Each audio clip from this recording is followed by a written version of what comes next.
बिस्मिल्लाहिर्रहमानिर्रहीम, अस्सलाम वालेकुम। Live with doctor Shahid Masood के साथ मैं हूँ सुमेरा सलीम।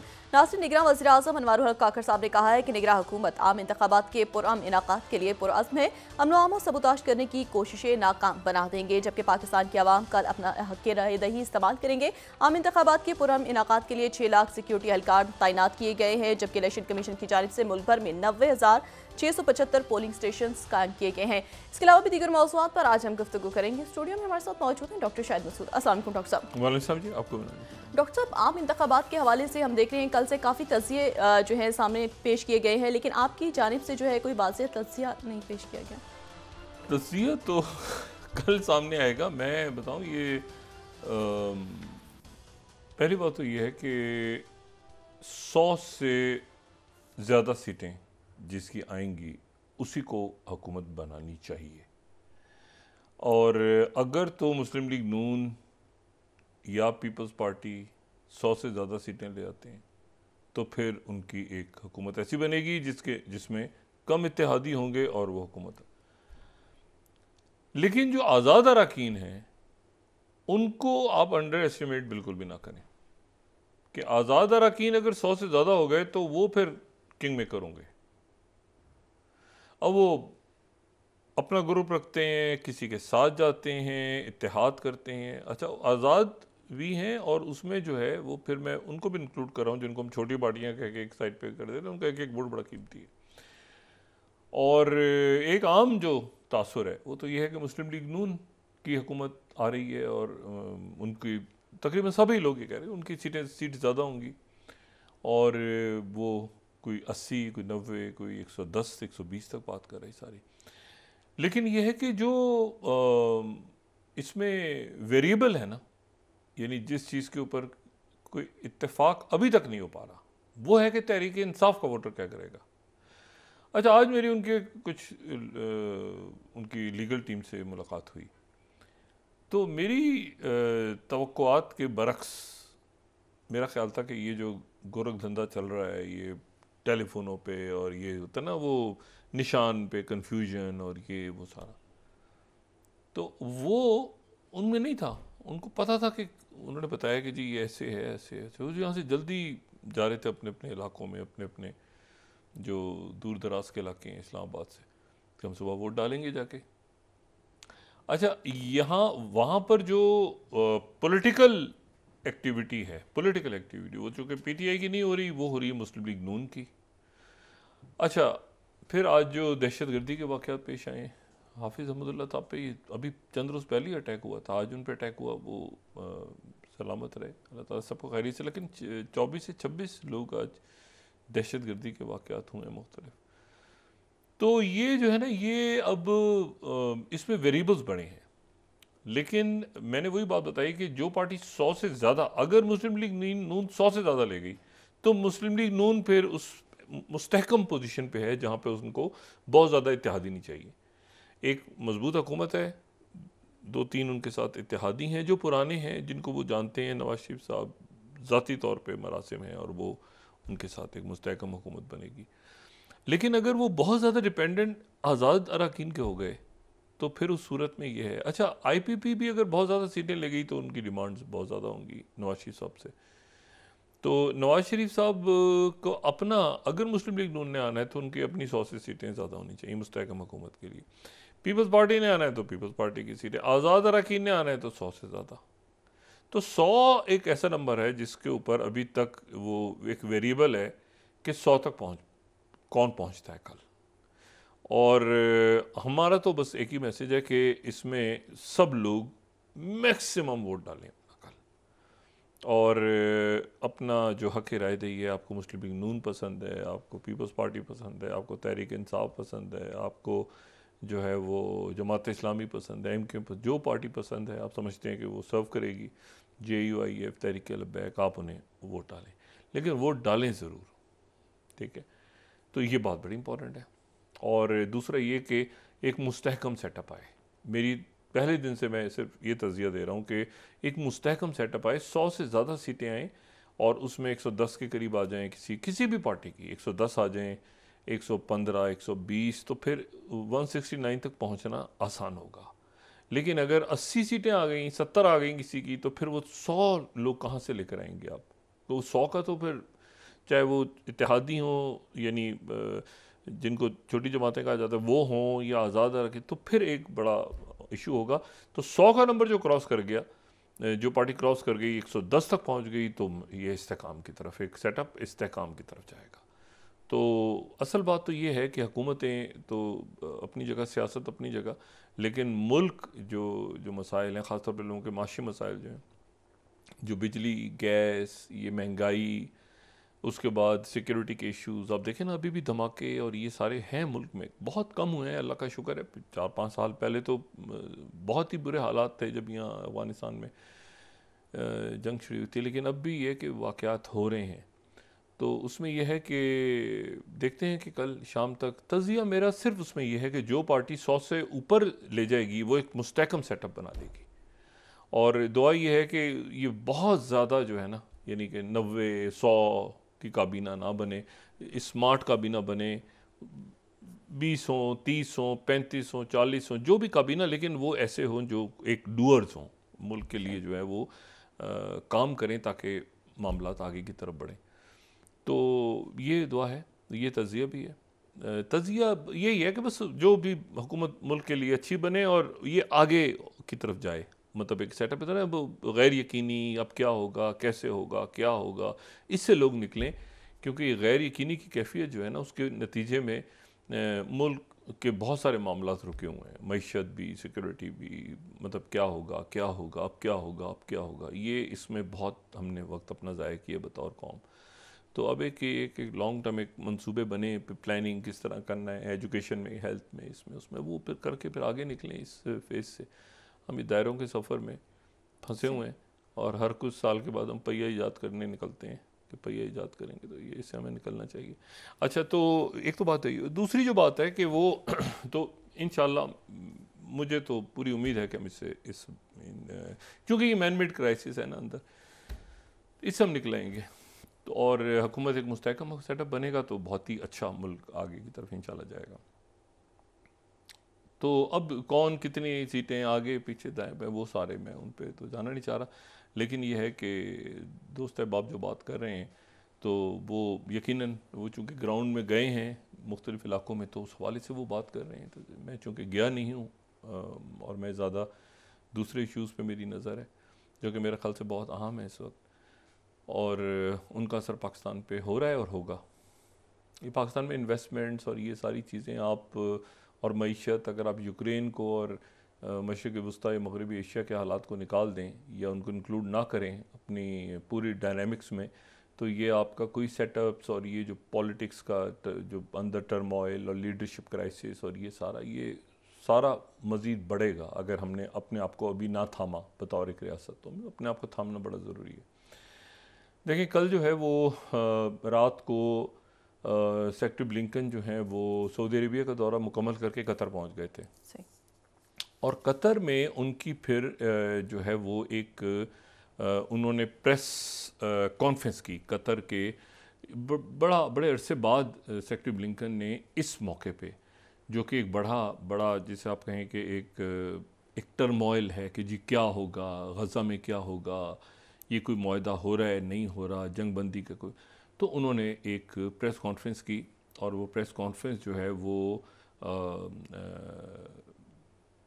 मोहम्मद बिन अब्दुर्रहमान सानी के साथ, जो कि कतर के वज़ीर आज़म भी हैं और वज़ीर ख़ारजा भी हैं, उनके साथ उन्होंने प्रेस कॉन्फ्रेंस की, और बड़ी जो है वो, यानी उसमें स्ट्रेट सवाल हो रहे थे।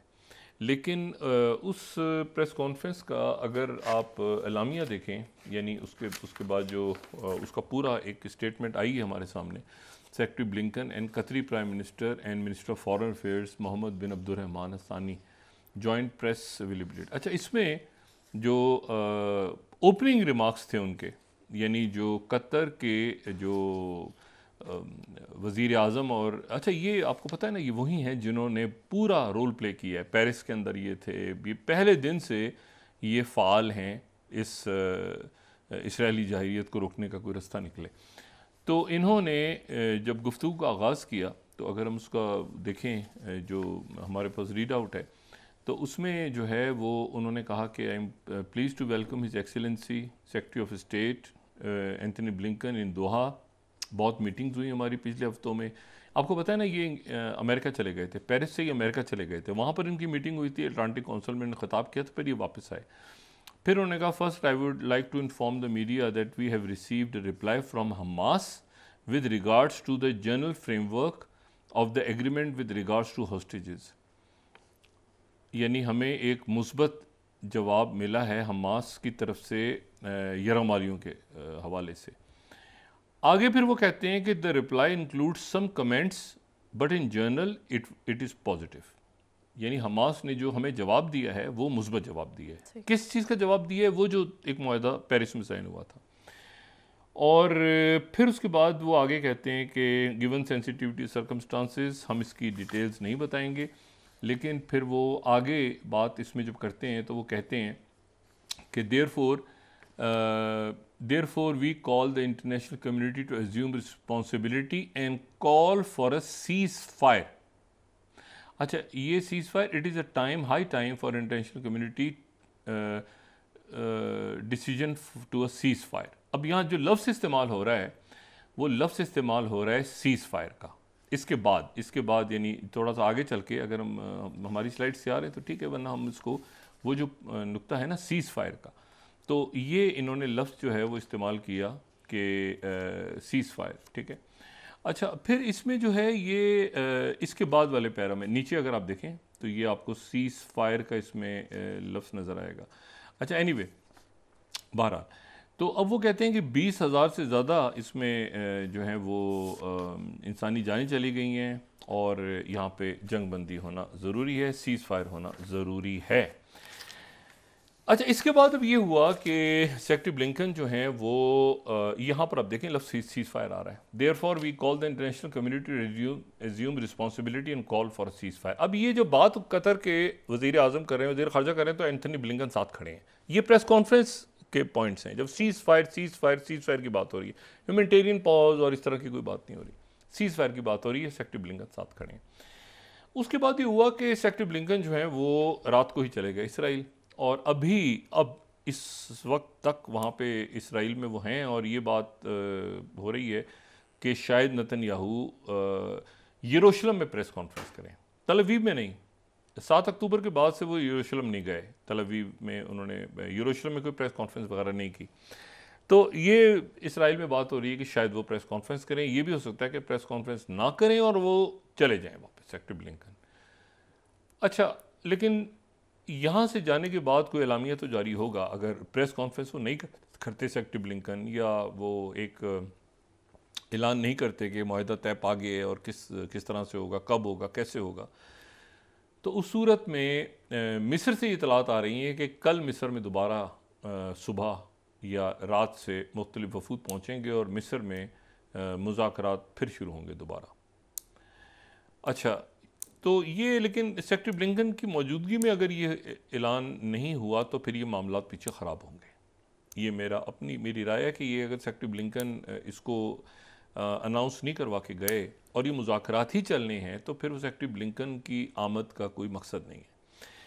अच्छा, इसमें जो है वो चूँकि वो सऊदी अरेबिया आए और सऊदी अरेबिया में आके उन्होंने मुलाकात की वली अहद और वज़ीर आज़म से, तो मुख्तलिफ़ किस्म की चमगुइयाँ इधर उधर सारा, तो सऊदी अरेबिया का जो की तरफ से आज एक बिल्कुल स्ट्रेट उनकी मिनिस्ट्री ऑफ फॉरेन अफेयर्स ने एक स्टेटमेंट जारी की कुछ देर पहले, और उसमें सऊदी अरेबिया ने कहा, ये मिनिस्ट्री ऑफ फॉरेन अफेयर्स की, कि उन्होंने कहा कि जो डिस्कशंस हुए हैं किंगडम ऑफ सऊदी अरेबिया के और यूनाइटेड स्टेट्स अमेरिका के अरब इसराइली पीस प्रोसेस पे, और उसके बारे में कहा कि in the light of what has been attributed to US national security spokesperson. अब जो स्पोक्स पर्सन हैं नेशनल सिक्योरिटी के, उन्होंने वहाँ पर एक गुफ्तगू में कहा था कि हमारे मामला तो बड़े अच्छे सऊदी अरेबिया और ये वो करके, तो सऊदी अरेबिया की तरफ से ये जो प्रेस स्टेटमेंट आई है ये अनयूजुअल है, मतलब ये कम हुआ है कि इस तरह से कि वो प्रेस स्टेटमेंट उनकी तरफ से आए।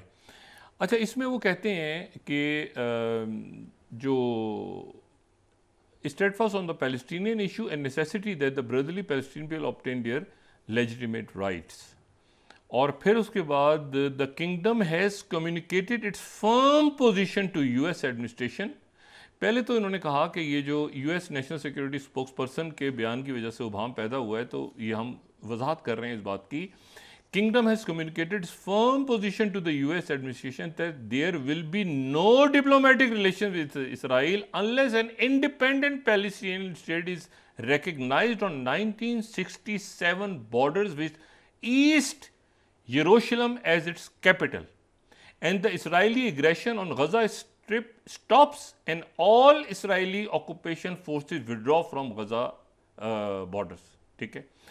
और फिर उसके साथ ही वो ये कहते हैं कि किंगडम जो है वो रिटेट कर रहा है। Its call to the permanent members of UN security council that have not yet recognise, उन सब से, यानी उसमें अमेरिका भी है, उन सब से कह रहा है कि जिन्होंने अभी तक फ़लस्तीनी रियासत को नहीं माना कि वो एक्सपेडाइट करें कि recognition of Palestinian state on 1967 borders with East Jerusalem as its capital. बिल्कुल straight. So the Palestinian people can obtain their legitimate rights and so that a complete and just peace is achieved for all. तो Saudi Arabia की तरफ से ये वजाहत इसलिए हुई कि वो एक जो प्रेस ब्रीफिंग हुई थी अमेरिका में, उसमें गोल मोल सा करके कि सऊदी अरेबिया तो मान गया और ऐसे तो सऊदी अरेबिया की तरफ से बिल्कुल क्लैरिटी आई कि हम दो रियासती फॉर्मूले से सऊदी अरेबिया बिल्कुल फर्म खड़ा है, और ईस्ट यरूशलेम उसका, और 1967 के बॉर्डर्स और ईस्ट यरूशलेम उसका जो है वो यरूशलेम उसका दारुल हुकूमत होगा, मशरिकी यरूशलेम। अच्छा, अब ये जो है ये तो स्टेट चला गया, और ये जिस वक्त बात हो रही थी तो उस वक्त जो है वो अमेरिका में खप पड़ी हुई थी, अमेरिका में एक अंदरूनी खप पड़ी हुई थी। मैं अभी आता हूँ, ये दोबारा जो फ़लस्तीन में हो रहा है, ये इसराइल में या फ़लस्तीन में हो रहा है, अमेरिका में खप पड़ी हुई थी। खप ये पड़ी हुई थी वहाँ पर कि उन्होंने एक बिल जो है वहाँ पर पेश किया ईवान नुमाइंदगान के अंदर, और वो जो बिल है वो बेसिकली जो था वो ये था कि उस बिल में 118 अरब डॉलर्स जो हैं 118 बिलियन डॉलर्स का पैकेज एक बिल था, जिस बिल में बॉर्डर, ये मैक्सिको के बॉर्डर, वो 22 लाख बंदा क्रॉस कर गया है ये मैक्सिको का बॉर्डर 2022 में, 22-23 में। तो वो वहाँ पर एक ये वो बॉर्डर है जिसके आप ज़रा देखें ना, जब हुकूमतें बदलती हैं तो जहाँ पर कोई स्ट्रेटेजिक पॉलिसी बदलती है तो उसका नतीजा सत्यानाश की सूरत में होता है। ये वो बॉर्डर है जहाँ ट्रम्प दीवार बना रहे थे एक ज़माने में। अब जनाब उस बॉर्डर के ऊपर फटा पड़ा हुआ है मैक्सिको के बॉर्डर पे कि वहाँ से तो 22 लाख बंदा क्रॉस कर गया अमेरिका में इलीगली। तो उस बिल की वो जो सिक्योरिटी जिसका जिम्मा था वो होमलैंड सिक्योरिटी के साहब थे, जो होमलैंड सिक्योरिटी को देखते हैं। अब ये हुआ कि उनका नाम है मेयोरकास। तो दो काम हुए कल वहाँ अमेरिका में अजीबो गरीब किस्म के। एक तो ये हुआ कि जो रिपब्लिकन्स हैं यानी ट्रंप, अब ट्रंप का जो बंदा है वो इस वक्त हाउस ऑफ रिप्रेजेंटेटिव का स्पीकर है, यानी वो सीट जो कि नैन्सी पेलोसी के पास थी। अच्छा, अब जो वहाँ पे माइक जॉनसन बैठे हैं, अब माइक जॉनसन जो हैं तो उन्होंने दो बिल, एक तो उन्होंने कहा कि इसको, ये जो होमलैंड सिक्योरिटी का बंदा है जो, इसको हम इम्पीच करेंगे, इसका मुआवजा करेंगे। और दूसरा उन्होंने कहा कि ये जो बिल है 118 बिलियन का, इसमें से ऐसा है कि इसमें से यूक्रेन को और बाकियों को निकाल के सिर्फ इसराइल को देते हैं पैसे भी। ये दोनों बिल जो हैं कल वहाँ पर नाकाम हो गए रिपब्लिकन्स के, और बहुत बड़ा धचका था रिपब्लिकन्स के लिए, यानी ट्रंप के लिए, ट्रंप की पार्टी के लिए। और ये जो है ये इसमें इसराइल के पैसे भी गए, वो जो इसराइल को जाने थे वो भी गए, यूक्रेन को जाने थे वो भी गए। वो बिल में से चूंकि उन्होंने सिर्फ उसमें से इसराइल स्पेसिफिक कर दिया तो बिल ही उड़ गया, पूरा का पूरा इमदादी बिल ही फारिग हो गया। अच्छा, अब ये जो है ये बड़ी अजीबोगरीब, मैं एनपीआर को कोट कर रहा हूँ यहाँ पे, second slide, house fails to pass articles of impeachment. एक तो इम्पीचमेंट फेल हो गई, फिर उसके बाद एसोसिएटेड प्रेस कह रहा है कि इम्पीच होमलैंड सिक्योरिटी, ये डिफेक्शंस हो गई, कुछ रिपब्लिकन इधर कुछ उधर, ये वो सारे। अच्छा, और फिर उसके बाद जो है वो ये है कि ये इस तरह हुआ नहीं है कभी। वॉशिंगटन पोस्ट इसको ब्रेक कर रहा है, stunning vote, house Republicans failed to impeach अच्छा वो रिपब्लिकन उनकी अक्सरियत है, ये ज़हन में रखें कि रिपब्लिकन्स की अक्सरियत है वहाँ पे, मतलब थिन मेजॉरिटी में है अक्सरियत, वो उसमें उड़ गए। और फिर उसके बाद जो है तो ये एक बहुत बड़ा धचका लगा वहाँ पर कि ये कैसे मुमकिन है भाई कि एक बिल जो है वो वहाँ पर जो कि जिससे बड़ी उम्मीद थी कि वो बिल जो है वो उसके नतीजे में इसराइल को, the house rejected a bill, USA Today reason बता रहा है, the house rejected a bill, fourth slide है, that would provided 17.6 billion in US aid, here is why rejected दिया हाउस ने। तो वो सब के सब गए, यानी उसमें चले गए, यूक्रेन की एड भी गई, मैक्सिको बॉर्डर भी गया, वो होमलैंड सिक्योरिटी का जो मिनिस्टर जिस सेक्रेटरी उसको इम्पीच करना था वो भी उड़ गया, उधर से वो मतलब सारा ही वो जो है ना सब जबरदस्त हो गया, सारा का सारा। अब जब ये हो रहा था वहाँ सिलसिला, तो यहाँ पे ही प्रेस कॉन्फ्रेंस हुई सेक्रेटरी ब्लिंकन की, और जाहिर है होम ग्राउंड बड़ा इंपॉर्टेंट है कि उधर क्या बना भाई, इसराइल को एड देनी थी तो इसराइल की एड भी गई साथ ही। अब जनाब सेक्रेटरी ब्लिंकन पहुँच गए इसराइल पहुँचे तो यहाँ पर सेक्रेटरी ब्लिंकन ने जो इनकी वाई मुख्तलिफ मुलाकातें वगैरह हो गई, एक तो वॉर कैबिनेट से, ठीक है। अच्छा साथ ही सऊदी अरेबिया ने पीछे से वजाहत की, बिल्कुल सऊदी अरेबिया ने वजाहत की कि भाई हमारा ये स्टांस है सऊदी अरेबिया का, जो कि प्रिंसिपल स्टांस है फॉर ईयर्स, जो कि शाह अब्दुल्ला के दौर से या उससे पहले, जो पाकिस्तान का भी जो सबका स्टांस है, ओआईसी का भी स्टांस सबका। अब जनाब ये सऊदी अरेबिया की तरफ से है, ये अनयूजुअल है इस तरह से कि जी वो कहें कि जी ये जो थोड़ी सी बात अजीब सी की है यूएस, तो हम अपनी position Saudi Arabia strategic position एक वाज़े करें। इसको जनाब फ़लस्तीनियों ने उसको बहुत खुशामदीद कहा, क्योंकि कन्फ्यूजन फैल रहा था कि ये क्या हो रहा है। उन्होंने कहा ये सारे मामलात फ़लस्तीनी रियासत के बाद जो है वो मामलात तय होंगे, अगर कोई बातचीत हमारी होगी किसी मुल्क के साथ तो वो बात होगी फ़लस्तीनी रियासत के क़याम के बाद, उसके ऐलान के बाद। अच्छा दो रियासती फार्मूला। अच्छा अब इसमें जो है तो ये स्टेटमेंट उस वक्त आई जब सेक्रेटरी ब्लिंकन इसराइल में थे, और वहाँ पर उनकी जो मुलाकातें थीं वो मुलाकातें जो हैं उसमें एक मुलाकात ऐसी, एक तो वॉर कैबिनेट के साथ उनकी मीटिंग हुई, लेकिन एक उन्होंने ये कहा कि मैं यहाँ के जो इनका आर्मी चीफ है उसके साथ मैं अलग से, वो वॉर कैबिनेट की मीटिंग थी लेकिन उन्होंने कहा मैं अलग से भी मिलना चाह रहा हूँ, तो आर्मी का जो चीफ़ है उससे अलग से मिलके मैं ज़रा पूछूं कि ये जंग वंग का क्या, तो वो वहाँ पर एक रद्दमल हुआ कि नेतन्याहू की तरफ से एक मैसेज इशू हुआ कि जी सेक्रेटरी ब्लिंकन हमारे आर्मी चीफ से अलग नहीं मिल सकते, वो किस हैसियत में मिलेंगे। एक नया फटा खड़ा हो गया इसराइल में, और साथ ही उन्होंने ये तक कह दिया कि ये क्या हम कोई बनाना रिपब्लिक हैं कि हमारा ये 16 स्लाइड इसराइल हयम को मैं कोट कर रहा हूँ, Israel is not a banana Republic. ये ब्लिंकन हलेवी के साथ मिलना था, उन्होंने एक कंट्रोवर्सी खड़ी हो गई ना कि आप आर्मी चीफ से कैसे मिल सकते हैं, आप तो सेक्रेटरी स्टेट हैं, आपका क्या ताल्लुक है यहाँ पे, आप अब आए और आप अलग अलग कोई मामला तय कर रहे, तो वो जो है वो अजीब वहाँ पे खप पड़ गई। अच्छा फ़लस्तीनियों ने इसको वेलकम किया, ये मैं 15 स्लाइड दिखा रहा हूँ ना कि सऊदी अरेबिया की स्टेटमेंट को उन्होंने वेलकम किया, उनकी जो वफा न्यूज़ एजेंसी है। लेकिन इसमें जो इशू दूसरा हुआ वो ये हुआ कि वो एक तो ये फटा पड़ गया कि जी ये कैसे, ये क्यों मिल रहे हैं, दूसरा फटा ये पड़ा कि साथ ही वो जो मुआहदा है वो इसराइल के अंदर भी पहुँच गया, वही मुआहदा जो पहले हमने बात की थी, ये कि ये जो है ये 135 दिन का मतलब है 4.5 महीने तक सीज़ फायर होगा, 4.5 महीने तक, और 4.5 महीने तक सीज़ फायर होगा। असल में जो है वो इसको वो कहना चाह रहे हैं परमानेंट सीज़ फायर, वो कह नहीं पा रहे, ठीक है ना, वो कह नहीं पा रहे, वो कहना जो है वो सीज़ फायर ही चाह रहे हैं, लेकिन वो ये लफ्ज़ इस्तेमाल करते हुए थोड़ी सी झिझक हो रही है। अच्छा अब इसमें जो है ये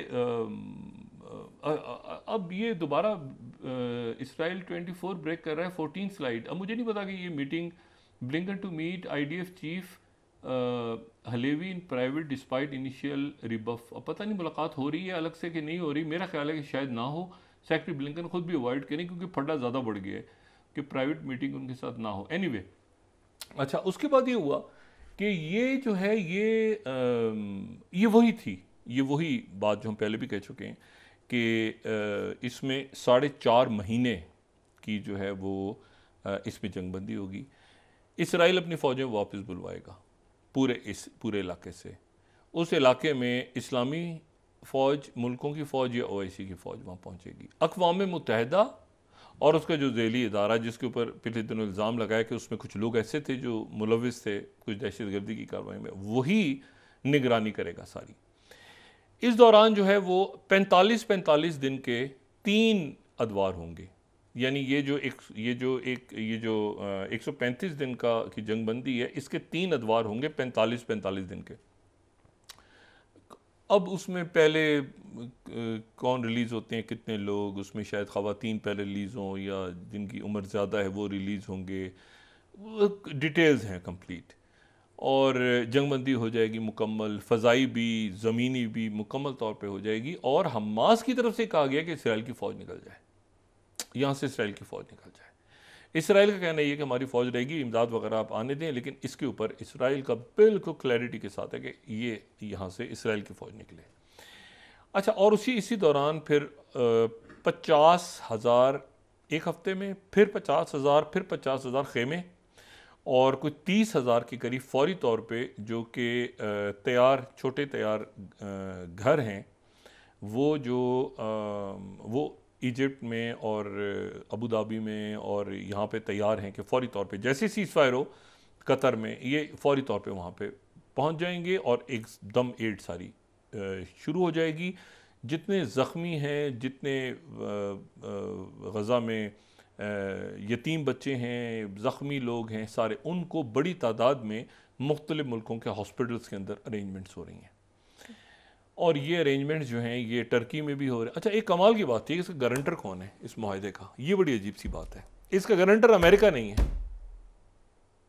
इसका गारंटर अमेरिका भी नहीं है, और इस मुआहदे का ये अजीब बात है, इसका गारंटर अक़वाम मुत्तहिदा भी नहीं, इसको तो इसराइल मान नहीं रहा।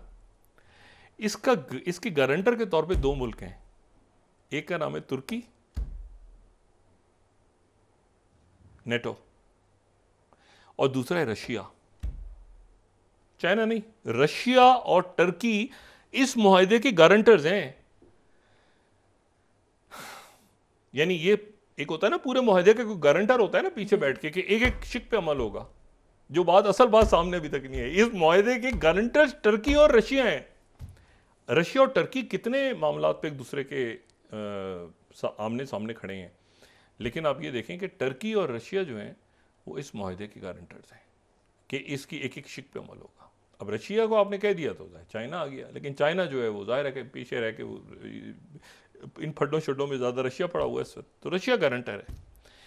अच्छा, और टर्की गारंटर है।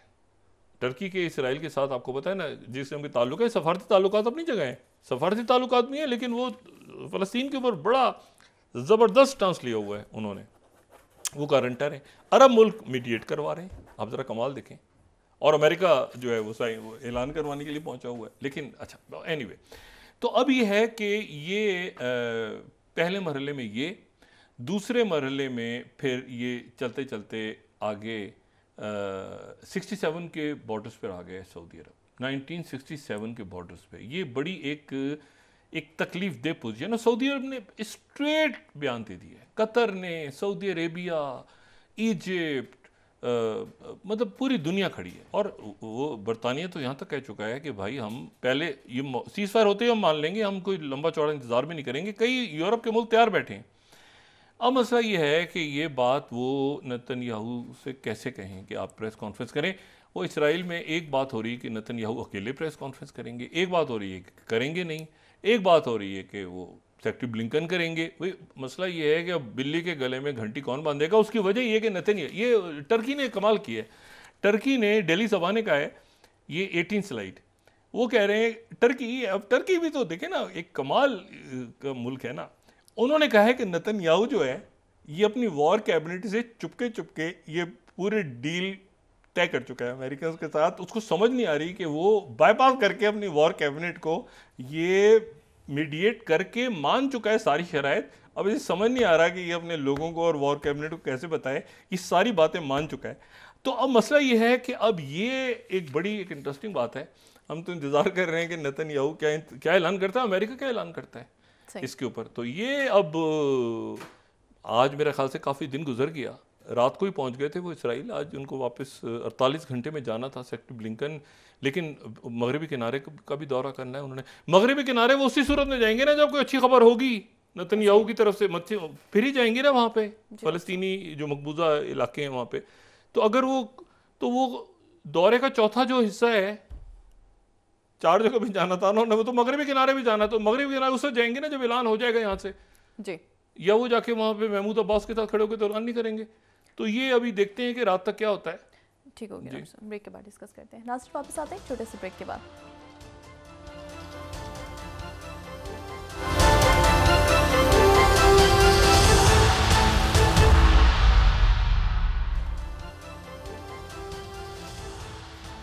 वेलकम बैक नाज़रीन। तो डॉक्टर साहब आप ये कहते हैं कि जो भी जमात 100 से ज़्यादा सीटें ले लेगी वो एक मुस्तहकम हुकूमत बना पाएगी। 100 से ज़्यादा सीटें तो जी बिल्कुल, 100 से ज़्यादा सीटें देखें ना, उसकी वजह है ना बहुत से लोगों को लाना, फिर उनसे वादे वईद करना। जैसे पिछली पीडीएम की हुकूमत बनी थी, हमारी बहुत ज़्यादा उस वक्त माशी हालात और मुल्क में, मैंने आपसे पहले भी कहा कि लोग फिर कुछ सीट बहुत ज़्यादा मांगते हैं कि अच्छा जी ये हम 3 वोट दे रहे हैं और आपको तो ये हम उसके बदले में ये दें, फिर दूसरा ये, तीसरा ये, चौथा। तो अगर 100 से ज़्यादा सीटें जितनी ज़्यादा आएंगी उतनी कम ज़्यादा ज़रूरत होगी कि आप इत्तेहादी, और इत्तेहादी जो हैं वो फिर कुछ इत्तेहादी यानी कुछ ऐसे भी लोग थे पिछली हुकूमत में जो नहीं मांग रहे थे वजारतें, लेकिन फिर दूसरों की देखा देखी उन्होंने कहा हमें भी दो, हमें भी तो, छोड़ता तो कोई नहीं यहाँ पे, हमारा मशीर बनाओ, हमारे ये करो, हमारे फंड जारी करो, ये करो वो करो। बहरहाल तो वो एक अजीब सी सूरत हाल बन गई थी। अब चैलेंजेस बहुत हैं, अब बहुत चैलेंजेस हैं। देखिए ना रीजन में जो कुछ हो रहा है उसमें आपको कितने स्ट्रॉन्ग फैसले करने हैं इस वक्त, कितने मजबूत फैसले। कल मिस्र में क्या होता है, उसके बाद तुर्की है, उसके बाद रशिया के मामलात हैं, ये ब्रिक्स में पाकिस्तान ने कब जाना है, कैसे जाना है, क्या तरीक़ाकार होगा।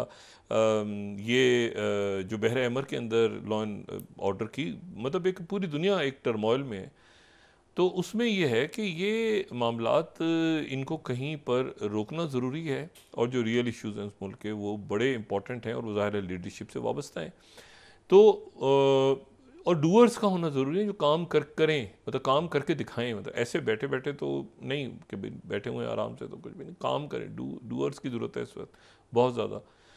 तो देखना ये है कि इसमें कौन से लोग जो हैं वो आते हैं और कौन से जो ये नहीं, पहले तो इलेक्शंस के नताइज क्या होते हैं सामने, प्रिडिक्शंस मुख्तलिफ आ रही हैं, मुख्तलिफ बातें, तो इस वक्त 24 घंटे रह गए तो कल तक क्लियर हो जाएगा। इंपॉर्टेंट बात यह है कि वोट ज़्यादा पड़े, वोट ज़्यादा पड़ता है तो फिर इलेक्शंस की जो क्रेडिबिलिटी है वो बहुत बढ़ जाती है। वोट की शरह कम होती है तो फिर वो मतलब रिज़ल्ट तो आ जाते हैं, लेकिन ये कि वो एक तासुर अच्छा तभी जाता है जब तगड़ी कौम है तो उन्होंने वोट डाला। अब यह है कि उसके नतीजे में आप ये देखें ना कि कल रात तक नताइज का आइडिया हो जाएगा, और परसों से उसके बाद ये 3 रोज़ होंगे जिसमें आज़ाद अरकान या जिनको फ़ैसला करना है, नहीं फ़ैसला करना, आपस में कोई ग्रुप बना लें, वो ये भी पॉसिबिलिटी है क्या। तो ये अभी सारे वेरिएबल्स हैं। और खैरियत के साथ कल का दिन जो है, आज ये दहशतगर्दी के वाक़यात हुए, लेकिन ये है कि कल का दिन भी खैरियत से गुजरे और झगड़ा फसाद जो है उससे गुरेज करें और ये कोशिश करें कि अपनी आवाज़ बुलंद ज़रूर करें, नोट करवाएं कि गड़बड़ हो रही है, सब कुछ और कानून हाथ में ना लें, ठीक है ना। उसको मतलब है कि मीडिया भी मौजूद है, वीडियोस बना लें, कुछ कर लें, लेकिन झगड़ा फसाद से गुरेज करें।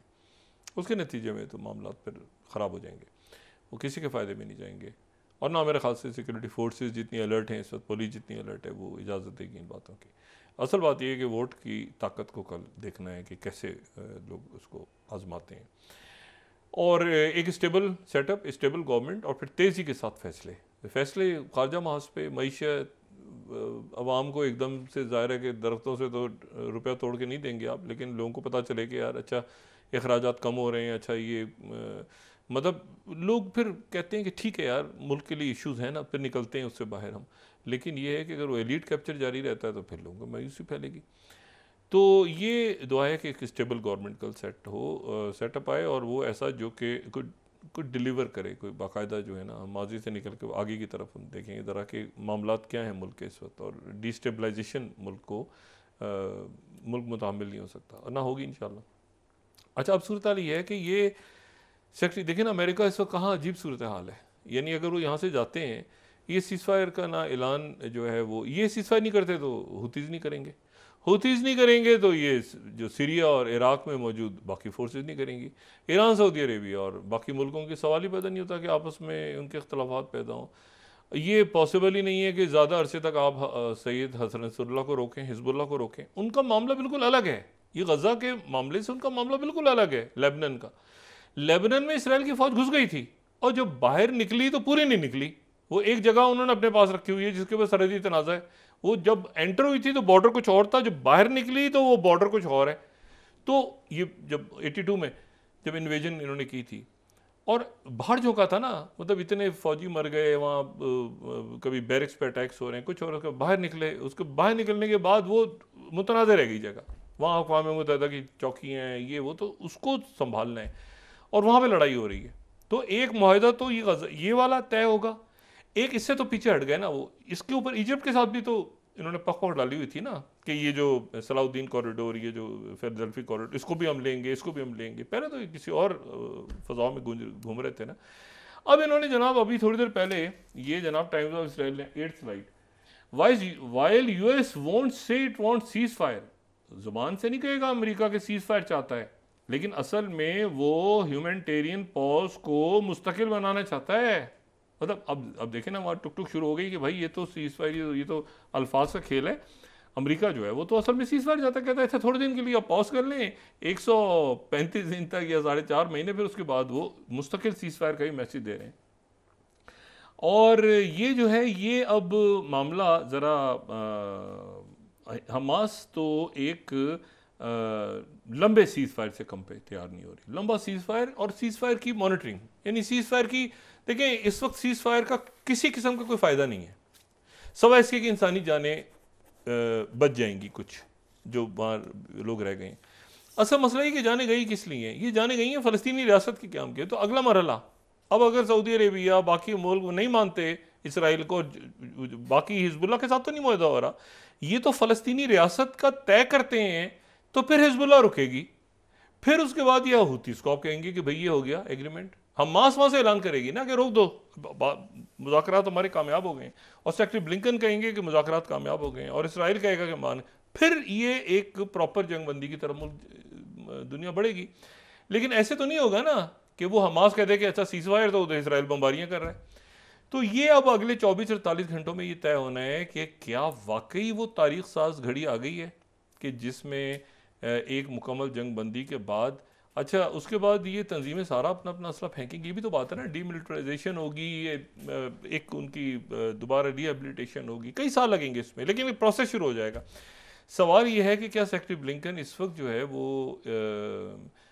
ये ऐलान करके जाएंगे या कोई अंदिया ऐसा देंगे कि हम ये आज या कल में ऐलान कर देंगे। सऊदी अरेबिया का जो आया है मैसेज और कतर, और इसके बाद देखें अब ये मुल्क भी ज़्यादा अरसे जो है ना, ये यानी इजिप्ट भी एक एग्जॉस्ट हो जाती है ना, पूरा नहर सुइज रुका हुआ है, एक ट्रैफिक रुकी हुई है, एक सीज फायर बार बार अमेरिका कहता है अच्छा आप करें, अच्छा फिर वो पीछे हट जाते हैं, फिर जैक सुलिवन का स्टेटमेंट आ जाता है, फिर सऊदी अरेबिया क्लियर करता है, ये अमेरिका के लिए मुनासिब नहीं, फिर होती वो फेंकते हैं मिसाइल आगे से, फिर जवाब में होता है।